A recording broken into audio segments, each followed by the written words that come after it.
Bonjour, c'est Sonia du Centre Jardin Hortibose Botanique à Sainte-Marie.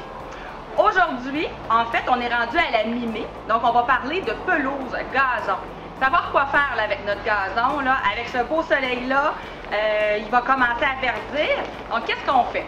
La première chose à faire au printemps, c'est de déchaumer. Donc, on va aller là, racler, enlever le foin mort pour justement là, que le nouveau gazon puisse avoir de la place pour pousser comme il faut. Ensuite, une chose qui est souvent négligée sur les terrains, c'est de mettre de la chaux. Les gens oublient ou n'y pensent pas. Et pourquoi c'est très important de mettre de la chaux sur notre gazon? C'est que les pluies sont acides, le sol devient acide et les mauvaises herbes adorent les sols acides, sauf que le gazon n'aime pas ça, il pousse moins bien dans un sol acide. Là, l'idée, c'est d'avoir un beau gazon, pas d'avoir des belles mauvaises herbes. Alors, on met de la chaux environ une fois aux 2 ans. La chaux, c'est une granule qu'on va épandre avec un épandeur comme on va faire pour notre engrais. Pour les engrais, il y a 2 grandes catégories d'engrais. Les engrais naturels et les engrais chimiques ou de synthèse. La grande différence entre les deux, l'engrais chimique, lui, les chiffres sont plus élevés et c'est un engrais qui va nourrir le gazon seulement et qui ne laissera rien dans le sol. Donc, à la longue, à force de l'utiliser, le sol va s'appauvrir. Et s'il n'y a plus rien dans le garde-manger, bien, quand votre engrais va avoir fini de faire effet, si vous oubliez d'en remettre ou vous retardez avant d'en remettre, bien, le gazon, il n'y a plus rien là, à aller chercher. C'est la grande différence avec les engrais naturels. L'engrais naturel, même si les chiffres sont un peu moins élevés, il travaille d'une autre façon. Lui, ce qu'il fait, c'est qu'il dit au gazon de quoi as-tu besoin. Il lui donne ce qu'il a besoin et le reste dans le sol comme un garde-manger. Alors, le petit brin de gazon, il peut aller chercher là, des minéraux, des vitamines là, dans le sol, même quand l'engrais a fini d'agir. Donc, c'est pas parce que les chiffres sont plus élevés qu'un engrais va être meilleur. Il travaille différemment. Au printemps, souvent, on a des endroits, des plaques jaunies et on veut ressemer.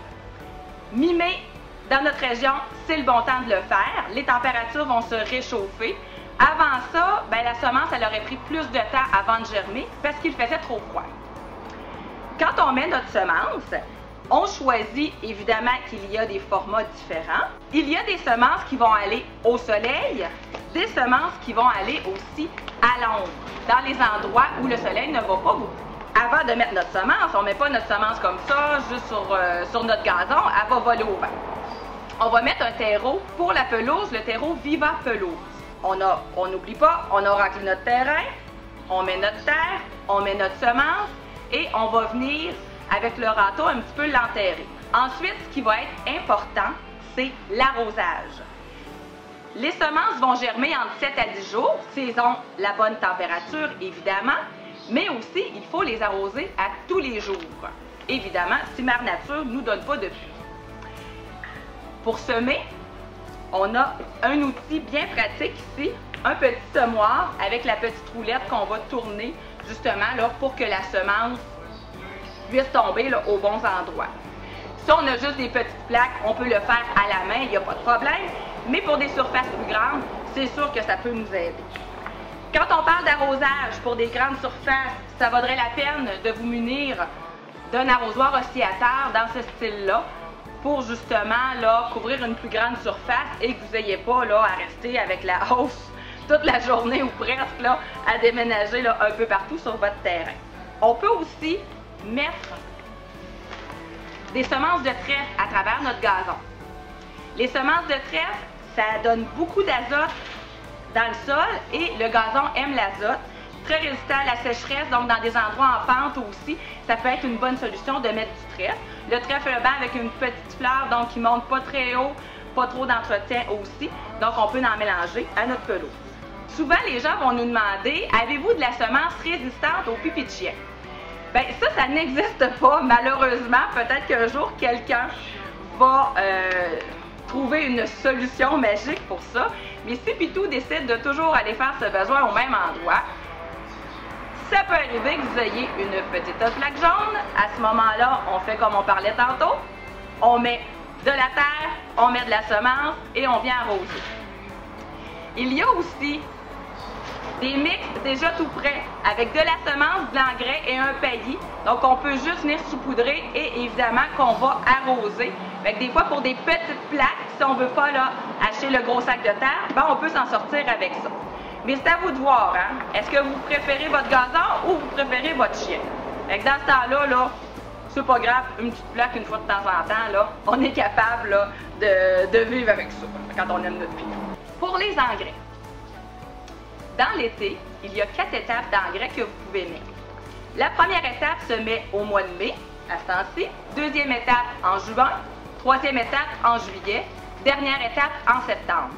Elles ont toutes leurs formulations différentes parce qu'elles vont agir différemment. Au début du printemps, comme maintenant, on veut un engrais qui est plus fort en azote, premier chiffre plus élevé, pour faire verdir, pousser notre gazon plus rapidement. Hein. On veut un punch, là, on veut que ce soit beau et que ce soit vert sur notre pelouse. Évidemment que si on a aussi des petites mauvaises herbes, on peut prendre le gluten de maïs. Le gluten de maïs est un engrais qui, en même temps, va empêcher la germination des mauvaises herbes. Il faut le mettre en début de saison, avant que les mauvaises herbes commencent à sortir, parce qu'il empêche les mauvaises herbes de germer. Ce qui est important de savoir, si on met du gluten de maïs et qu'on veut semer, bien là, ça ne fonctionnera pas, parce que le gluten de maïs va empêcher la germination de nos semences aussi. Donc, il faut le faire là, dans le bon temps. Il y a certains produits qu'on peut mettre pour justement enrayer les pissenlits, les mauvaises herbes. Vous pourrez venir nous voir en magasin. On pourra vous conseiller le meilleur produit là, pour votre terrain. Ce sont des produits pour la majorité qui sont liquides, qu'on va dissoudre dans l'eau. Et on va venir arroser les mauvaises herbes, le feuillage des mauvaises herbes, pour que ça aille les tuer à la racine. On a plusieurs formats aussi, là, selon la grandeur de votre terrain, qu'on peut vous proposer. Maintenant que vous avez tous ces conseils-là pour savoir comment entretenir votre gazon, après ça, il vous restera juste à relaxer. Puis, inquiétez-vous pas, pour les 2-3 pissenlits là, qui sont sur votre terrain, là, vous pouvez aller voir le site de Ricardo. Il y a des bonnes recettes de 20 pissenlits et aussi de salade aux feuilles de pissenlit. C'était Sonia du Centre Jardin Hortibonde Botanics à Sainte-Marie qui vous dit « Stressez-vous pas trop avec votre pelouse. Prenez le temps de relaxer. Bonne semaine! »